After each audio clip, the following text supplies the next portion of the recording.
bagaimana Islam menghormati wanita. Karena terus terang, tidak sedikit saudara-saudari atau saudari-saudari kita yang muslimah yang dia itu menjadi corongnya persamaan gender. Jadi corongnya persamaan gender muslimah.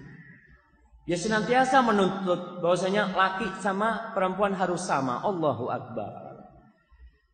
Kalau laki perempuan sama jamaah, nggak akan lahir kita. Apa akan lahir kita? Nggak akan lahir. Allah bedakan memang. Bahkan Allah katakan dalam surat Ali Imran, "Walaysa dzakaru kal untha." Lelaki itu nggak sama wanita, nggak sama. Gimana kau akan samakan? Kau mau berangkat ke dokter manapun di penjuru dunia, mereka akan menjelaskan secara anatomi perempuan beda dengan lelaki, dan secara kejiwaan berbeda perempuan sama lelaki. Itu berbeda. Terus mau disamakan. Kita lihat perintah untuk sholat berjamaah ke masjid buat siapa? Buat lelaki. Perempuan enggak. Perempuan fadhol sholat di rumah. Perintah untuk berjihad, berperang di jalan Allah. Apa Allah perintahkan kepada wanita? Tidak. Kau di rumah, jangan. Engkau itu makhluk yang lembut sekali. Jangan berangkat ke medan perang. Islam itu menghormati wanita. Dan, jadi kalau kita melihat ada orang yang mengharapkan persamaan, Islam tidak menyamakan. Islam lebih memuliakan wanita daripada lelaki. Dari mana? Yang pertama, ibu kita semua wanita. Betul jemaah? Ya iyalah, masa antum ngomong enggak? Semuanya wanita. Dan Rasul sallallahu alaihi wasallam ketika ditanya oleh seorang sahabat mengatakan, "Ya Rasulullah, man ahaqqun nas bi husni sahabati?" Siapakah manusia yang paling berhak mendapatkan kebaikanku, pengabdianku? Siapa? Kata Nabi alaihi salatu wasallam, "Ummuk," ibumu. Wanita yang pertama. Lalu ditanya, "Tsumma man?" Lalu siapa setelah ibu? "Tsumma ummuk." Kemudian ibumu lagi. Sahabat tanya lagi. Tsumma man? Setelah itu siapa? Ibumu lagi. Baru yang keempat Nabi mengatakan sallallahu alaihi wa ala alihi wasallam, tsumma abu. Baru bapak. Islam tidak mau menyamakan lelaki dan wanita. Bayangkan seorang ibu kita yang hamil kita, yang menyusui kita, masa haknya sama bapak kita? Yang bapak kita tidak pernah mengandung kita. Yang bapak kita tidak pernah menyusui kita. Nggak mau kita disamakan. Kita tetap memuliakan ibu kita. Jadi kalau ada 100 orang yang harus kita hormatin, yang pertama itu ibu, wanita. Yang kedua itu ibu, wanita. Yang ketiga wanita. Yang keempat baru lelaki. Engkau masih meminta persamaan antara lelaki dengan wanita. Apa yang dikurangi dari penghormatan Islam kepada wanita? Itu yang pertama. Bagaimana penghormatan Islam kepada wanita. Kemudian Islam memperhatikan hak-hak wanita ketika haji wada. Haji wada. Haji terakhir Rasul sallallahu alaihi wasallam. Pada bulan Dzulhijjah tahun 10 Hijriah, Rasul sallallahu alaihi wasallam berpidato di padang Arafah. Salah satu pidato beliau mengatakan, "Ala kullukum min Adam wa Adam min turab." Ingat, kalian semuanya itu diciptakan dari Adam. Bapak kita Adam, ibu kita Hawa. Dan Adam tercipta dari tanah. Ala la fadla li arabiyyin ala a'jamin, wala li a'jamin ala arabin, wala li aswad ala ahmar, wala li ahmar ala aswad illa bittaqwa. Ingat, kata Rasul SAW, orang Arab tidak lebih mulia daripada orang non-Arab. Sebaliknya, orang non-Arab tidak lebih baik daripada orang Arab. Orang yang putih tidak lebih baik dari yang hitam. Yang hitam tidak lebih baik dari yang putih, kecuali dengan ketakwaan. Sama nih. Iya, kita di depan Allah sama. Laki perempuan di depan Allah sama memang. Lalu Nabi mengingatkan mereka terhadap urusan wanita. Beliau mengatakan, ittaqullaha fin nisa. Bertakwalah kalian kepada Allah dalam urusan perempuan-perempuan. Nih, lelaki disuruh bertakwa dalam urusan wanita khusus. Nabi mengingatkan para lelaki. Kenapa? Istri-istri kalian khususnya. Fa innakum akhadtumuhunna bi amanatillah wastahlaltum furujahunna bi kalimatillah. Kalian nih mengambil mereka dari orang tuanya, dari bapak ibunya, dengan amanah dari Allah kau harus jaga. Istri kita bukan untuk dipukulin. Istri kita untuk kita jaga, itu amanah dari Allah Subhanahu wa taala, dan kalian menjadi halal buat mereka atau mereka menjadi halal buat kalian itu dengan kalimat Allah Subhanahu wa taala tatkala terjadi prosesi akad nikah tersebut. Ma'asyiral ikhwah rahimakumullah. Kurang apa Islam ini? Menghormati wanita, memuliakan para wanita.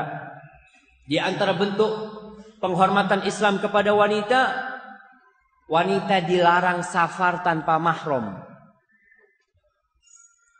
Ada lelaki dilarang safar tanpa mahram? Nggak ada. Mau berangkat sendirian, nggak apa-apa berangkat sendiri. Tapi wanita dalam Islam nggak boleh, harus ada yang mendampingi, harus. Kenapa? Karena kita tahu. Antum pernah dengar ada lelaki diperkosa? Pernah dengar? Oh, ini lelaki gara-gara sendirian ditangkap sama 3 wanita. Nggak ada. Tapi yang terjadi, perempuan yang sendirian selalu menjadi korban pemerkosaan. Tapi jarang wanita diperkosa bersama mahramnya. Ada wanita diperkosa bersama mahramnya. Insya Allah jarang terjadi. Kalaupun itu terjadi, tapi hampir tidak ada. Walaupun mahramnya ini kurus, Allahu Akbar, udah tua, tapi tetap orang itu akan menghargai jemaah.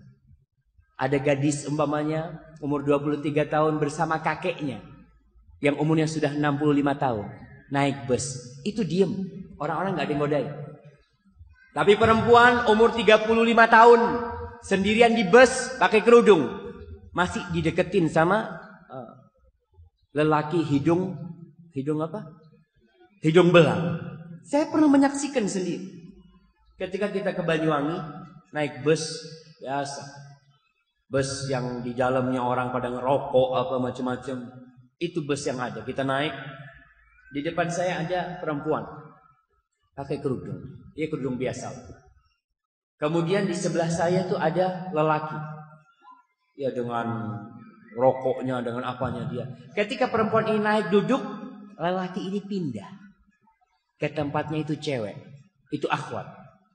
Lalu mulai dia pasang kuda-kuda. Dari mana mbak? Masya Allah. Coba ada mahramnya, ada yang berani tanya dari mana? Nggak ada. Tatkala Islam menyuruh wanita safar dengan mahram itu untuk menghormati wanita.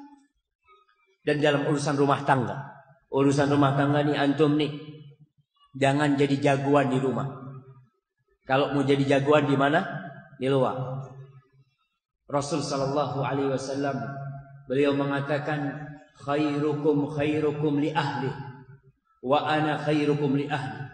Orang yang terbaik di antara kalian adalah yang paling baik sikapnya, perilakunya kepada istrinya, kepada keluarganya. Jadi kalau mau jadi orang baik, ya ini. Sampai saat ini belum diterima usulan ana, mudah-mudahan ke depan bisa diterima. Jadi kalau seorang lelaki minta surat keterangan kelakuan baik dari kepolisian, itu harus ada tanda tangan istrinya. Betul. Pak polisi ini nggak tahu sama kita, jemaah. Dia itu cuma tahu kita tidak ada catatan kriminal. Udah dikasih. Tapi bagaimana kita di rumah? Masya Allah. Kalau istri kita memberikan rekomendasi, oh suamiku, Masya Allah, dia datang gitu kan, bawa kertas dari kepolisian, Dek, tanda tangan Dek. Lah, engkau belum baik. Dek, ini aku belikan emas 10 gram. Ya nggak apa-apa, sini. Tanda tangan. Tapi betul sama. Kita kalau kepingin tahu, kita tanya sama istri kita.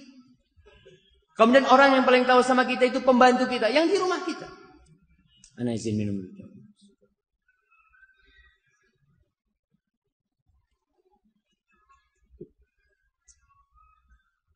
Alhamdulillah.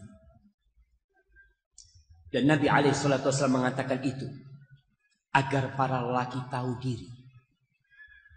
Jangan pura-pura baik. Ana kalau di atas mimbar bisa jadi baik. Ana kalau pulang dari masjid salaman sama antum, ketemu antum bisa jadi baik. Karena ana ketemu antum berapa menit? Setengah menit. Kadang kalau 1 jam, 2 jam, 3 jam. Tapi kita sama istri kita 24 jam kali berapa hari. Kita tidak bisa menyimpan kepribadian kita. Nggak bisa. Kita menyembunyikan karakter kita. Nggak bisa sama istri kita. Sama orang bisa. Maka Nabi SAW mengatakan khairukum khairukum li ahli. Nabi menyuruh kita. Menyuruh para lelaki dalam sabdanya. La yafraq mu'minun mu'minah.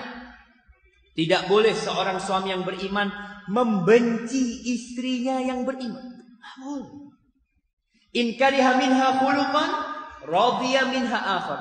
Kalau ada perilaku istrinya yang tidak dia sukai, ada perilaku istri yang tidak dia sukai, Nabi menyuruh kita melihat kepada perilaku baiknya. Bukankah ada kebaikan-kebaikan istrinya? Maka para suami ingat dengan firman Allah Subhanahu wa taala, wa'ashiruhunna bil ma'ruf. Wa'ashiruhunna bil ma'ruf. Pergaulilah istri-istri kalian dengan cara yang patut, dengan cara yang baik, walaupun dalam kondisi benci kepada istri. Ada sesuatu perilaku yang tidak dia sukai. Kata Allah, fa in karihtumuhun, kalau kalian benci sama istri kalian, fa asa an takrahu syai'an wa yaj'alallahu fihi khairan katsira. Bisa jadi yang kalian benci itu Allah sediakan, Allah jadikan di baliknya kebaikan yang banyak sekali. Maka lihatlah kepada kebaikan istri kita. Bagi para istri, para wanita diperintahkan taat kepada suami. Wanita itu masuk surga tidak terlalu susah. Kata Nabi SAW, "Idza shallatil mar'atu khamsaha wa shamat syahraha wa ata'at zawjaha wa hafizat farjaha qila laha udkhulil jannah min ayyi abwabil jannati syi'ti." Apabila wanita itu salat yang 5 waktu, jaga tuh, ibu-ibu ini ada liburnya salat, sehingga kadangkala lupa tidak salat atau meninggalkan salat. Puasa Ramadan tuh wanita puasanya lengkap, nggak ada bolongnya. Kalau dia datang bulan diganti di waktu yang lain. Kemudian wa ata'at zaujaha, dia patuh kepada suami, patuh kepada suami. Apa saja perintah suaminya, selama itu bukan kemaksiatan dan selama itu tidak bertentangan dengan kodrat wanita dan dia mampu, wajib dipanggil oleh suaminya, "Dik, fulana, umma fulan," datang langsung. Walaupun dalam kondisi masak. Jangan sampai seorang istri itu dipanggil suaminya dalam kondisi masak. "Iya bang, bentar." Nggak ada bentar. Matikan. Soalnya kalau bentar tuh setan akan datang ke suami. Lihat, istrimu sudah mulai tidak taat.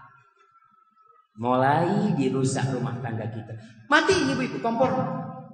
Iya kalau dulu itu pakai tumang. Apa tumang itu jemaah? Ada yang tahu sama tumang?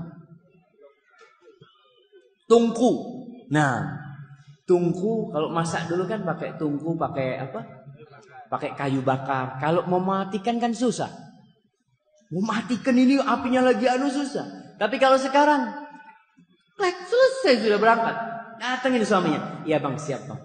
Apa yang bisa Anda bantu? Apa yang diminta?" Taati perintah suaminya. Suaminya ngomong, "Kau jangan keluar rumah sekarang." Jangan keluar. "Aku nggak suka kau seperti ini." Taati suami. Disuruh suaminya, "Tolong dibersihkan itu," bersihkan. Tapi kalau perintah suaminya terlalu berat, "Dek, tolong itu roda ban mobil kempesnya, tolong diganti." Gimana kira-kira Ustaz? Masih taat apa enggak Ustaz? Ya, bukan kodratnya lah. Bukan kodrat wanita untuk hal itu. Atau rumahnya bocor, gentingnya bocor. "Di ini yang sini bocor ya. Kalau naik ke atas itu nanti aku mau berangkat kerja." Ya nggak bisa lah. Ketika pulang, kenapa belum dibetulkan? Kau itu wanita durhaka, tidak taat kepada suami. Yang enggak, itu bukan kodratnya dia. Allahu Akbar. Maka selama itu masih dalam kodratnya, tolong taati suami. Khususnya dalam urusan di kamar tidur itu, taati suami. Sabar. Kemudian yang keempat, dan menjaga kehormatan diri, menjaga kemaluannya.